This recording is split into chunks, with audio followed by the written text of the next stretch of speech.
Jeff Comer, General Manager of Varrow Security Practice. How many of you guys, by show of hands, have worked with Varrow before? So you've probably heard no such thing as Varrow anymore. we were acquired by a company called Sirius Computer Solutions out of San Antonio, Texas. So I had never heard of them, but they're actually $1.4 billion value-added reseller, kind of same business lines that Varrow played in, storage, compute, data center, networking, security, etc. So I guess this might be the last Varrow branded presentation ever. We're going to be serious, but everything that we can do for you guys before, going to continue to be able to do that, and hopefully with the acquisition of the new company, be able to add additional capabilities.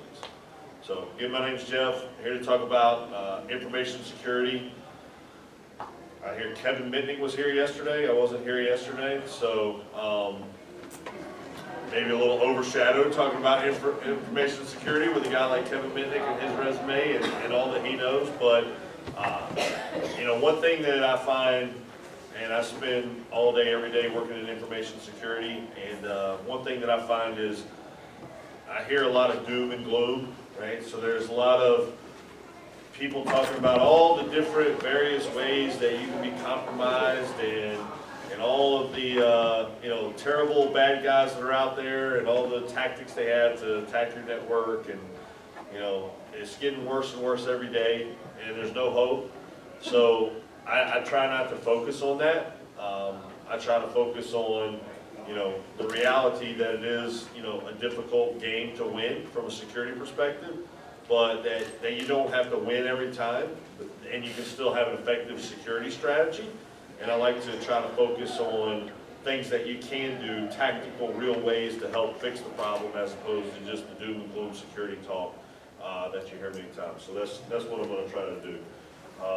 That being said, there's my little humor slide of the state of information security today, Wild Wild West. But that graph is a 75. I'm terrible with PowerPoint. You guys will figure that out as we go along. So that's a 75% graph. It should probably be a 90% graph if you read the studies, as far as where the attention from an information security perspective has been placed over the last few decades. So a lot of the attention's been put on prevention. And what we would typically do is we would, kind of goes back to the medieval times, right? You got a castle, you got all the important things inside the castle. So you build a moat around the castle to prevent the bad guys from getting in. You have perimeter defenses, and that's really where we focus most of our time, most of our attention, most of our money, most of our tools, most of our controls. Like I said, it's probably even more skewed than that. From a detection standpoint, a little bit of focus there. So that's, looking to see, okay, has somebody crossed the moat? And then from a response standpoint, very little. So very little effort, time, money, resources been put into response. So kind of what I spend a lot of my days talking about is trying to balance that model. And the reason why is because, as I said, I don't want to talk doom and gloom, but in today's world, compromise, consider that it's going to be inevitable. So compromise is inevitable, but all of the breaches that you hear about, whether it's Target, Sony, Home Depot, those things, the data that was exfiltrated, that was important to the end users, that was important to the people that was stealing it, they didn't compromise the environment and walk away 5 minutes later with the data. They didn't walk away, days later. They didn't walk away weeks later. They were in the environment at multiple touch points for months and months and months. So if you listen to Mandiant studies or anything of that nature, the average compromise is in place for 8 months before it's discovered. So even if, like I said, the doom and gloom story, security is a game, hey, we can't, security is a game we can't win, we're going to be compromised. It doesn't have to be the end of the story, because if we kind of change our focus from just trying to prevent the bad guys from getting in and put more focus on saying, okay, we're gonna do creative and new things, next generation things to prevent the bad guys. But if they do get in, we want to see it. We want to see it quickly before, before they can get what they're looking for, our citizens' data, our employees' data, and then we want to be able to respond. We want to be able to see where they've been. We want to, remove them from the environment and clean up the situation. So it's just kind of about changing the focus in the new world where compromise may be inevitable. So, yeah, to that point, 100% security is not the goal. So I'm not here to say, hey, we're gonna put a program in place, we're gonna put controls in place, processes in place to make sure that you're never compromised. What I am going to say is let's put a program in place that protects the critical data that the bad guys are looking for that can cause harm to your citizens and constituents. So here's some things that I'm going to talk about from a strategy perspective. Human resources. So raise your hand if you've got, all day to do nothing and plenty of time to spend on security, or you have, a security staff of 10, 15 people at your city, county government. So that doesn't exist. I'm going to save that point until last because I think we're all very well of the reality of, not having enough time, not having enough manpower, resources, to address all the things that need to be addressed and monitor all the things that need to be monitored from a security perspective.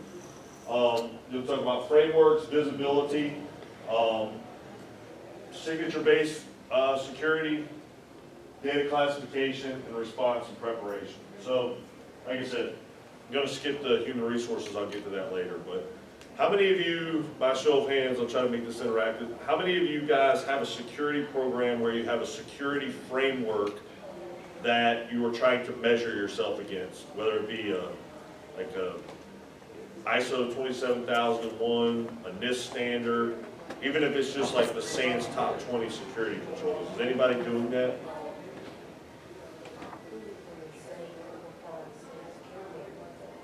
Yeah, sure. I mean, I've said up here, I'm like, pick a plan, any plan. The one thing that I say not to do from a security perspective is to have regulatory compliance equal security. So I see that, like I said, I do work in information security all day, every day. I'm going probably 10, 15, 20 meetings a week. One thing that I always try to harp on people is do not allow regulatory compliance to be your security program. So I'm sure with health departments and the like, you guys probably have HIPAA high-tech you have to deal with. If you're accepting credit card payments for tax or, parking or any other thing, you may have PCI controls that you have to. And those things are, they're great standards, and that's exactly what they are. They're standards that you have to adhere to from a compliance standpoint. But many times the mistake that people make is they say, okay, well, I'm HIPAA compliant, I'm PCI compliant, so, that's what I need to do. And a lot of times that's the only thing that drives budget or attention from, the executives is to say, okay, we need to be compliant, we need to be compliant. But that's a huge mistake. Target was compliant, Home Depot was compliant, you name it.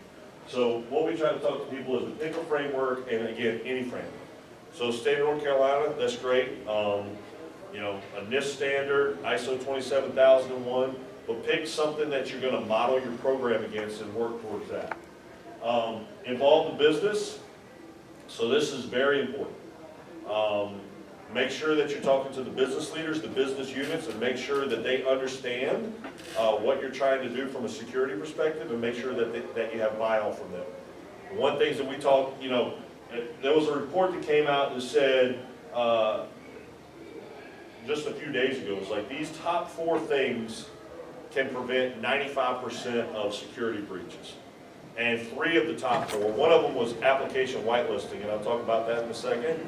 But the next ones were just around vulnerability management, patch management. They were all around things that, just process-related things, policy and patch management, that when I'm working, with you guys on a day-to-day basis, a lot of things like downtime windows and patching and those sort of things, you can't accomplish even though you want to because the business doesn't have buy-in.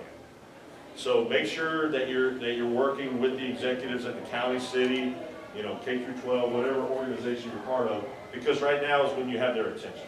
Because you mentioned information security, someone right now, they almost feel obligated to talk to you, because if they, ignore you, they feel in some way culpable if something bad were to happen. So align policy to, and process to the plan. So once you have the plan, once you figure out what you're going to map yourself to, do policies. I see on here ways to help. A lot of this stuff you can get it off the internet. So, go to your local university, right? So you can find these policies. I mean, there's things that you can do. You can buy advanced GRC tools that'll help you create policies and align you to frameworks and things of that nature. But, talk to each other. I mean, you guys are here for a reason together, share from each other. So talk to each other about different policies that you created, get them off the internet. Align controls to the plan. So, I mean, I make a living selling security controls. I mean, that's what I do.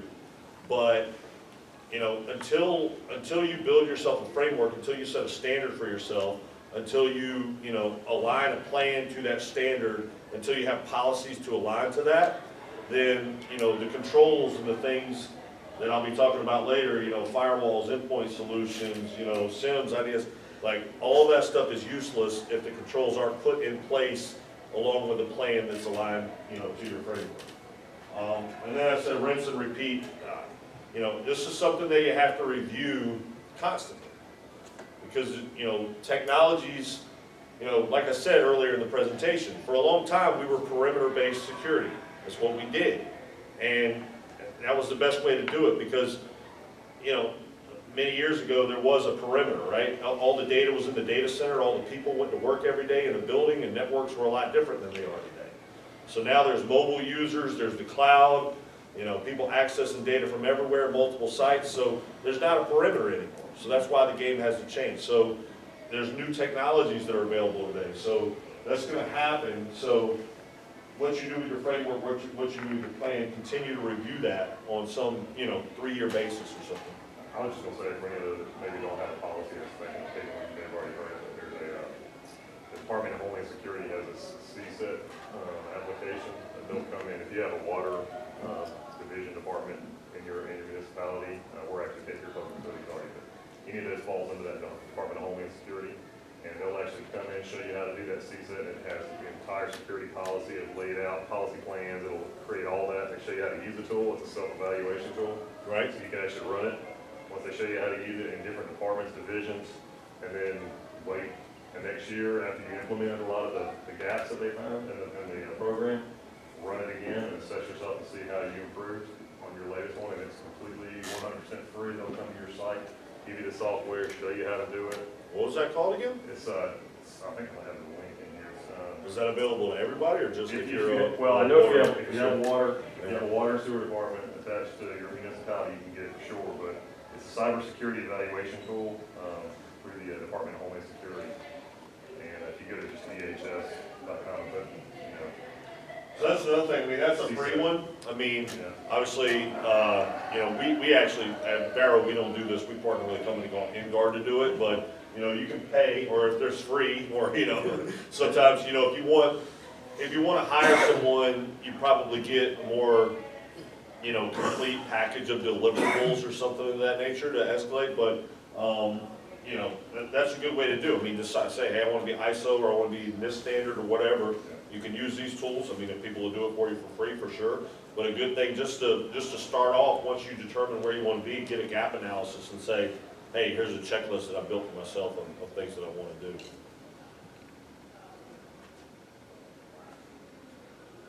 So next challenge that I'll talk about is, visibility. So spending time in the security world, security professionals always want more and more and more visibility. And that is something that we've lacked for a long time. I think there's technologies that are available today that can help change that for you. Spend a lot of my time talking about them. So questions that I ask customers are, do you know what applications are on your network? So there's next generation firewalls that are application layer 7 aware today that can give you that visibility. If you don't have that visibility, I think it's a great idea to do it because, you know, a lot of times we're just opening up ports to the internet and we have no idea what's flowing over those. When you have visibility to all the applications that are on your network, sometimes you'll see things that shouldn't be there from a bandwidth perspective, from a productivity perspective, from a potential malicious malware perspective. And sometimes it's just, you know, file sharing applications, peer-to-peer applications. You know, how many of those are in use in your environment? A lot of times we'll see 14, 15, 16 different file sharing applications. So, you know, as a county government, city government, you know, institution, perhaps we should say, all right, we need to provide this service to our customers, right? But do we really need to have such a broad potential attack vector, such a broad number of, you know, places where our data is stored that we need to keep control over? So give ourselves visibility and kind of limit that to the ones that we know and that we understand. So from an endpoint perspective, a lot of people don't have any earthly idea what's running on their endpoints. So, you know, the story that I told earlier at the beginning of this conversation is like, well, you know, a compromise like a Target or Home Depot or Sony or something like that has been in place for 9 months. Well, they didn't know they were compromised. So when we go meet with our customers, you know, we ask them a question. We're like, you know, could you potentially be victim of an advanced persistent threat right now? Could you be compromised? Could you have someone inside your network living on your endpoints that, you know, you're not aware of? So that's a difficult question to ask somebody. It's a difficult question to answer because you never know 100%. But a lot of customers, you know, they don't know. They're like, I don't know. I could be compromised right now. I have no idea. Well, So, yeah. you know, you hear a lot of different numbers, but how many of these are really outside attacks or how many of these are inside our system? Well, I mean, I would Those are the say, ones you can't really detect. well, from a security perspective, I would say that, you know, most compromise is still accidental insider threat. No, I'm So not- probably most of the sensitive data that leaves networks today is probably done on accident by a person trying to do their job, sending out PHI, PII on an email to someone on complete accident. So that's most of the problem. You can't always control the human element. You can try to control the human element by education and training. You can control the human element with controls like things like DLP tools, and we'll talk about that later. Speaking specifically about an outsider, you know, threat, attack, if you have next generation firewall technology, next generation endpoint technology, like we partner with companies like, you know, Palo Alto and Cisco and Bit9 on the endpoint stuff. If you have visibility to everything that's running on your endpoints and in your network, if you see something there that you don't trust, if you see something there that shouldn't be there, then it very well may be nothing, right? It may just be some spyware, adware, something of that nature. But it could be, you know, command and control type activity, calling back to another. Absolutely. Yeah. I'm just, you know, with the next generation firewalls that we have, you know, most, at least from a government perspective and stuff, we're pretty hard. I mean, they're pretty hard, you know, we have next generation firewalls and all that kind of stuff running. So we're not easy pickings. Right. You know, and like anybody else, we have to ask them not to let them through. They don't know what people are going to happen, but where my fear is the loss of life. Yeah. You know, and like I said, they've been around 8 months. Once they get in the door, you don't know they're there. Well, I mean, that's what I'm saying. I think you It doesn't do. look unusual if they've got in and created their own account. You know, you can get in far enough. But Yeah, I mean, we're still talking their doorway was an insider. Right. As opposed to a true, you know, investigation. Yeah, I mean, I think, you know, if you add enough controls, you can probably, you know, anything, you say, well, they created their own account, so if you've got a proper, you know, I talked earlier about, you know, policy and process, right? So if you've got, you know, the right controls in place from a policy and process perspective to create accounts, to have notification when accounts are created, identity and access management type solutions in place, then, you can prevent that. But yeah, you mentioned like the lost device, so there's probably not a lot of healthcare here, but you guys probably do have to deal with HIPAA high tech.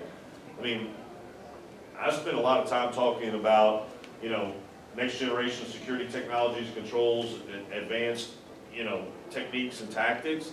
But if you look at the HIPAA high-tech violations, if you just Google HIPAA high-tech violations fines, the first 4 pages deal with a lost laptop, right? So that's nothing, no crazy fancy security stuff there, right? Somebody just went out to lunch like I did yesterday and left their laptop at the table because they forgot they had it with them and it got stolen.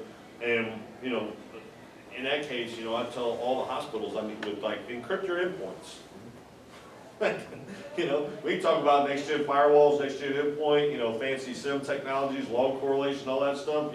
For starters, encrypt your endpoints. Because especially if you've got PII or PHI or something of that nature on those devices, some things like that can come up with violations. Well, is a lost device that is encrypted considered a violation? No, absolutely not. If it's encrypted, you're good.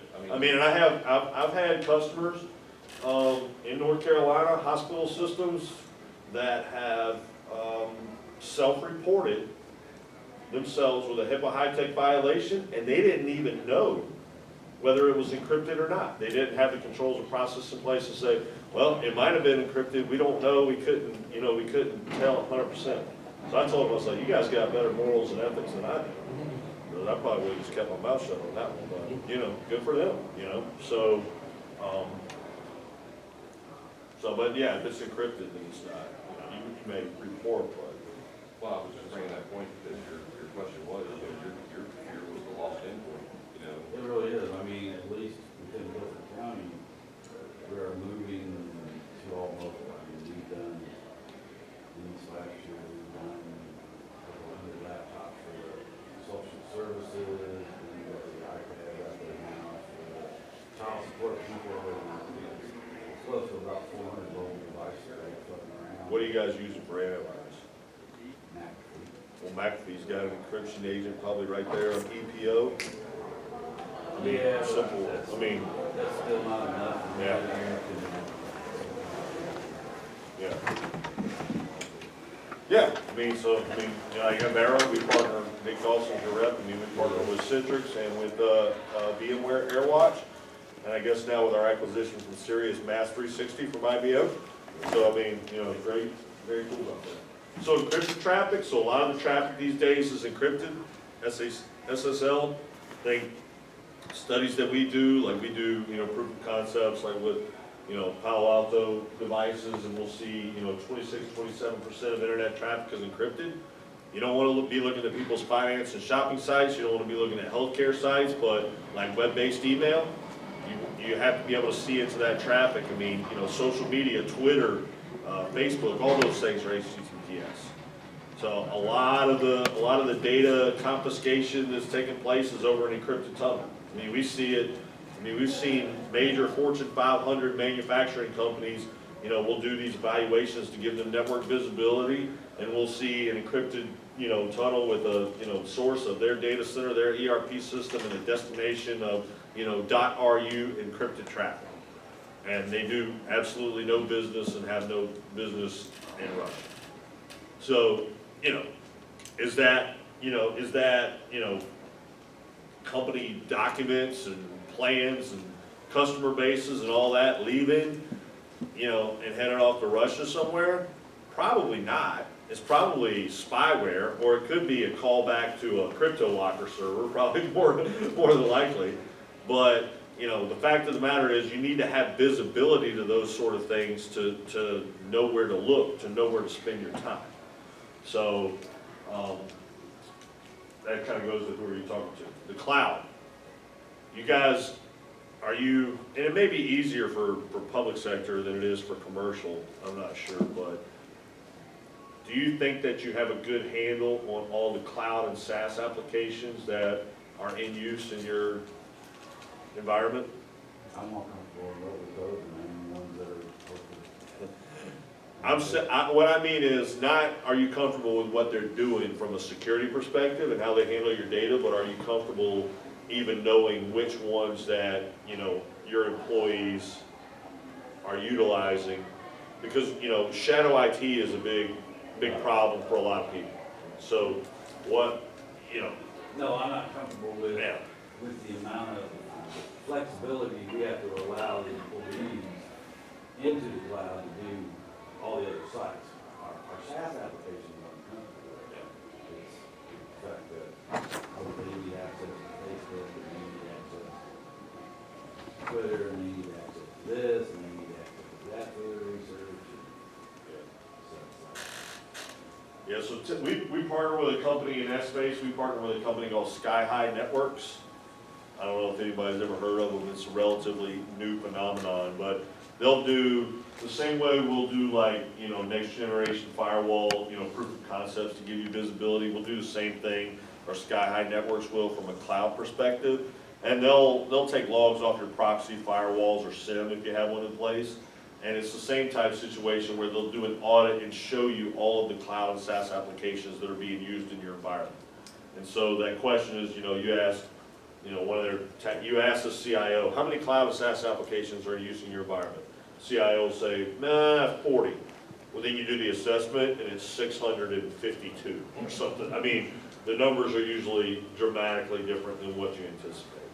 And then the next step from there is to say, okay, well, now I know that I've got all these cloud and SaaS applications in place. There's something called the Cloud Security Alliance out there where they have risk ratings.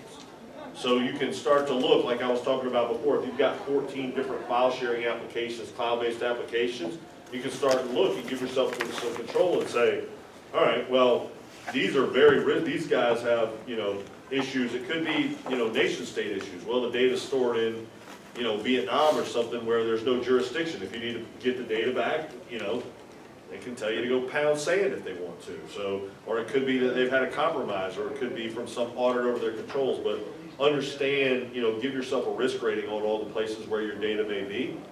And then the next step on that is if you want to apply some type of controls like DLP policy encryption or something in the cloud, you can do that sort of thing. So big thing, if you don't have it, I'm not trying to be super sales guy here, but if you don't have network application visibility, if you don't have some type of endpoint solution, next-gen endpoint solution that's showing you what's residing on your endpoints, what's happening, then, you know, definitely hit us up afterwards. We can talk to you about it. It's almost a necessity.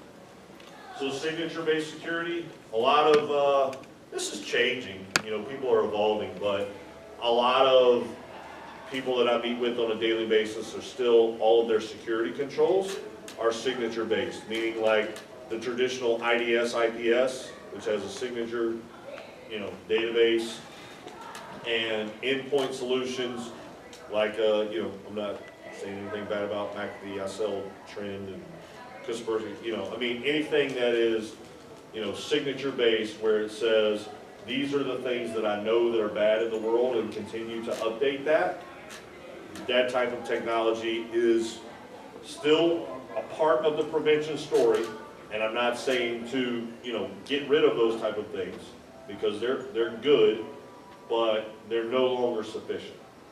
So if you're relying on, you know, signature-based technology, traditional firewall, IPS, IDS, AV, then you really need to look to some type of zero-day protection solutions. So, because more malware is being created on a daily basis every day than was created in a year, probably even 5 years ago. Yeah, behavioral based, absolutely, like heuristics, that's a big part of it, analytics, and then I would also say, like, you know, things we talk about are like sandboxing. So if you see something that, if there's something new that doesn't have a reputation, that's not trusted, look at it and see what it does. Detonate it immediately. Right? You can do that inline, you can do that offline in the cloud. Like I said, security analytics, like you're talking about behavioral, be a part of a community. I mentioned application control up there, so again, we partner with a company, Bit9. I don't know, has anybody ever heard of Bit9? Okay, so, their entire philosophy on security is not, it's just about trusted or untrusted. So I trust it, meaning, I pushed it out, or it's signed by a trusted partner of mine, Microsoft, Google, Adobe, or the other thing, reputation score as a trusted piece of software. If it's not one of those things, if I don't trust it, it doesn't run, it doesn't execute. So that's a completely different model than trying to say, well, I want to try to keep up with all the bad things that could potentially be happening. It's like, I can never say, I want to write a list. If I were to say, I want a list of all the bad people in Wilmington that could come in this door and do me harm. So, I'm not from Wilmington, so I don't even know probably 10 people that live in Wilmington, but I could get the newspaper, I could get criminal records, felon records, all that, and I could probably write a list of all the bad people that I might not come to walk into this door, but there's no way that I can keep up with them. So the way that I allow people in this door is I say, anybody who's a part of Nickel Jesus, anybody, and I'm not even worried about it, but anybody that we know, anybody that, that's how we allow people into our door. So that type of security model is I think what we need to move more and more into, just based on the amount of malware that's being generated on a daily basis, and in a way that is polymorphic and can change and morph. So are you saying deny all, allow trusted? Yep. Yeah, and sorry to be giving a product plug here, but yeah, I mean, that concept has been around for a long time. It's a very common sense approach, but it's been very difficult for people to execute properly, because a lot of times when you start doing things like, one of the things I mentioned, one of the top four security controls to get rid of all, 95% of compromises, to remove admin rights. Well, that can be problematic for people sometimes, right? I mean, restricting, applications can be problematic sometimes from a business perspective and from, a help desk, IT perspective. That's why, the new technology, next generation technology, like I said, I'm sorry to be giving a product plug, but I do love the product. We sell a lot of it. They do this in a manner where you can enable the business and where it doesn't create an absolute nightmare. No, as a matter of fact, putting like application control, application whitelisting on an endpoint is kind of a way to even continue to allow your end users, it's a compensating control to allow your users to continue to have administrative rights on their machines. Because, if something's trusted, let them run it. Let them have the administrative rights on it. If something's not trusted, then they don't. So or if there's some type of harmful malware. I mean, just because you don't have admin rights on a machine, if you go to a malicious website, you're going to get, malware executed in memory on your endpoint. Now it's on your network. They'll have admin rights, you don't. Yeah, exactly. They'll have admin rights, you don't. So, with an application control type solution on that endpoint, if there's an unknown executable that's not trusted, it's not going to run, whether the device has admin rights or not. Let me see what time it is real quick, sorry.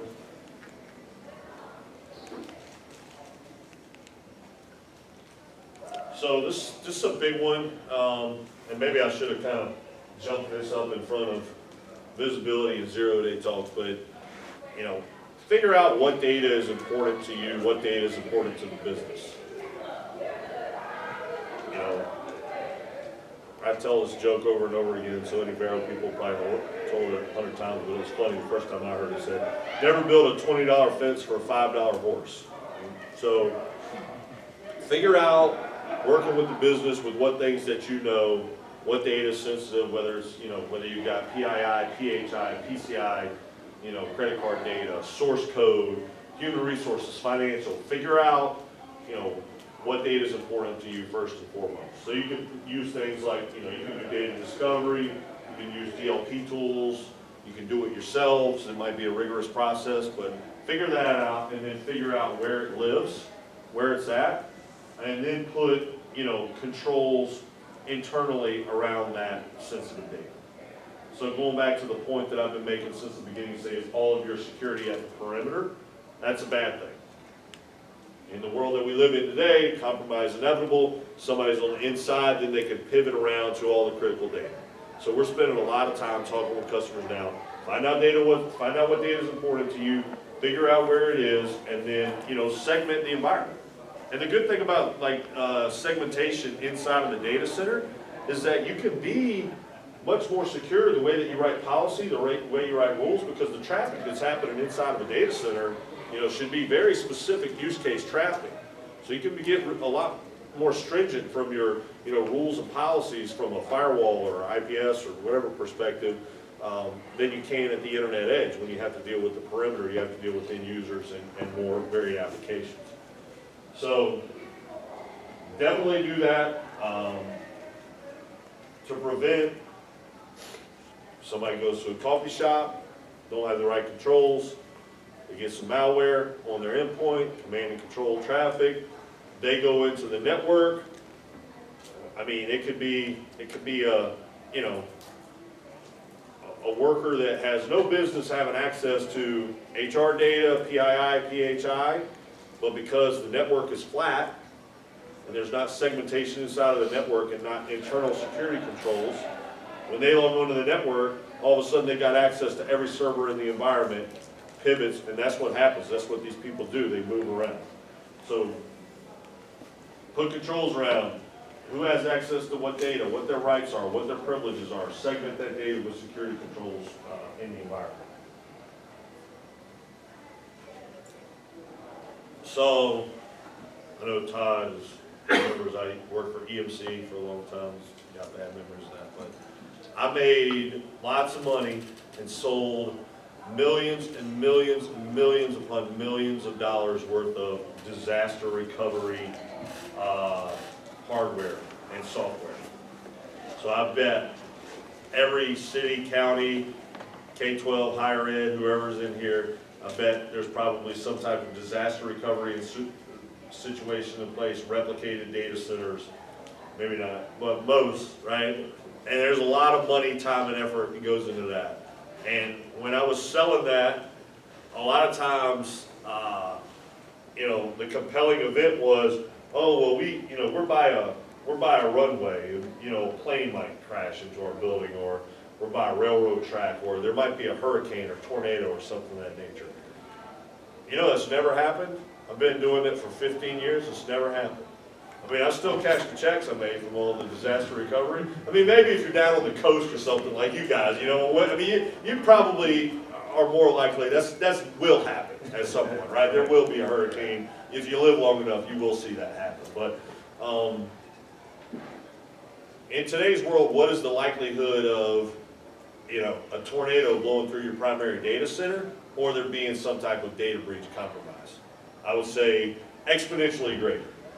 But when I ask my customers, when I talk, you know, to my peers, what type of, you know, incident response do you have from a security event? What type of plan do you have in place? What type of tools do you have in place? What type, then, like, the room goes silent. So I'll give the opportunity for somebody to be a shining star. Does anybody feel like that they have a good handle on, you know, tools they need in place to be able to respond to an incident? You know, plan, communication? You guys do? Okay. So that's, you know, that's very rare. So take my little sermon that I just gave you guys about the likelihood of, you know, something like that happening, and put an incident response plan in place. So it can be from a process standpoint, something as simple as, you know, how do we get a device off the network? How do we clean it? You know, things like, who has the authority to kill services should we need to kill them, right? So, you know, like I said, I work for EMC, so RSA had a very famous, you know, breach where RSA was compromised, and, you know, they needed to shut down some services. Well, this is a $20 billion a year business. EMC is a $20 billion a year business. You don't go pull the plug on a $20 billion a year business, you know, without having second thoughts about it. You know, I don't know, I'm not that good at math, but that's every hour that's down, that's a lot of money, right? So, you know, do you even have a plan in place to say what, you know, what chain of command do we go through? Do we need to execute an emergency order? Do I know how to communicate with my citizens? Do I know how to communicate to my employees? Do I know, you know, so it's not just, you know, it's not just from a technology perspective, but it's also from a planning and process, so do that. So, you know, again, there's third-party companies that'll help you with incident response planning. You can do what a lot of companies, businesses are doing now, is doing something like a retainer-based response, should they need to call somebody in to help them in a situation like that. But I'll say, make sure you have some tools in place as well. And these don't have to be expensive things. I'm not trying to get you to spend $1 bazillion, but make sure you have something in place that, you know, gives you some, like, you know, like a SIM tool, or we're partnered with a company called Carbon Black from instance. So something in place where you've got the ability to do forensics. Because if you understand you get compromised, like a lot of times, you know, the DOD or somebody may call you and say, hey, you've been compromised. Well, then it's like, okay, well, I mean, we're in North Carolina now, so I can talk bad about South Carolina, but I actually work with the state of South Carolina. And I can say this because Dick said it in public multiple times, so I'm not speaking out of school. But I know the guy who got the phone call from, said every federal, like multiple, right? Phone's ringing, ooh, hey, this is, he's like, this line's beeping in. He was like, I knew immediately when I got this call that I was in trouble. Like, it sounded weird. And what happened was, like the FBI and the NSA and all these guys, they go out on the black market and they buy identities. So they're buying identities. They're basically undercover agents for cyber fraud. And they started noticing a trend. They started saying, all these identities that we're buying these days are all coming from South Carolina. So that's really where it started to trace back to South Carolina Department of Revenue, which is one of the most famous, you know, compromises, publicized breach out there, was through that. But when you get that call, then they immediately, you know, they call Mandiant in, which is a top security consulting company to do forensics, that sort of thing. They call them in. When they get there, if you don't have tools in place to give them something to work with, you know, their job is very difficult to do. So you show up and you want to see what's happening. You want to try to do forensics to understand what identities have been compromised, where the bad guys are going, but you need tools in place. But again, you know, plan. So, like I said before, part of your framework, borrow it off the internet, get a third-party consulting company, make sure that you have the tools in place, but be prepared for that the same way, or even more so that you would be for a, you know, less likely event of a fire or tornado. So I said I would save this for last because I know this is, I mean, don't feel bad, guys. You know, in public sector, so I'm sure you say, oh, we don't have any people, you know. Nobody does, man. It's ugly out there. It really is. Unless you're in the financials, the big financials, I mean, if you're, you know, and I don't work with Bank of America or Wells Fargo. I have met with them a few times, but, you know, if you're Bank of America or Wells Fargo, you got the people and the resources and the budget from a security perspective. You have to.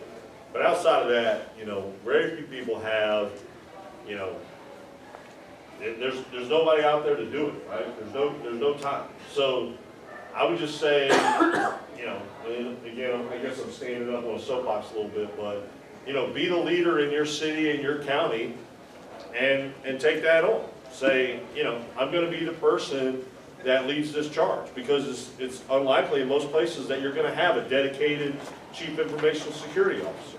If you do have it, that's great. But if you don't, you know, you be the leader. You know, take some of these steps that I've talked to today about selecting a framework and writing processes and aligning controls to that. You know, be the leader in that. I think it's a great place to be. And again, if you're going to do that, the first thing that you need to do is align with the business and get their support. Because none of the things that we talked about today can happen if you're not supported by, by the business for the things that they need to do. And the other thing I'll say is managed security services. I'll shut up in 2 minutes. Managed security services. I haven't always been a very big fan of managed services in general, especially if it's something that you're already doing as a core competency. So all of you guys probably have servers and storage and virtualization and networks and all those sort of things. So that's something that you guys do, and you do it well, and you do it all day, every day.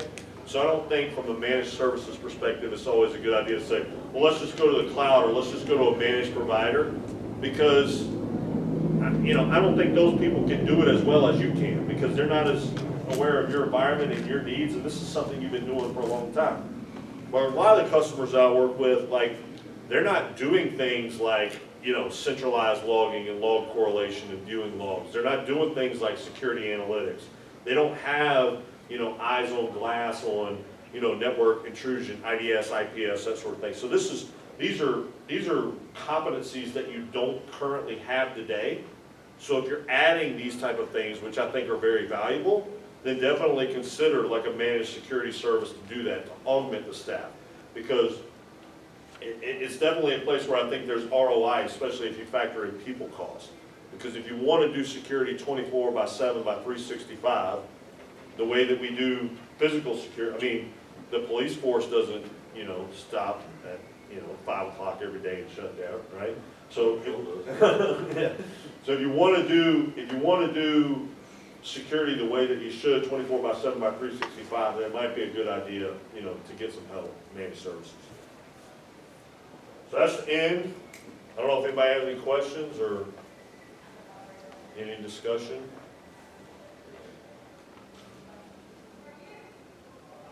Thanks, guys. I'll give you guys 15 minutes of your day back.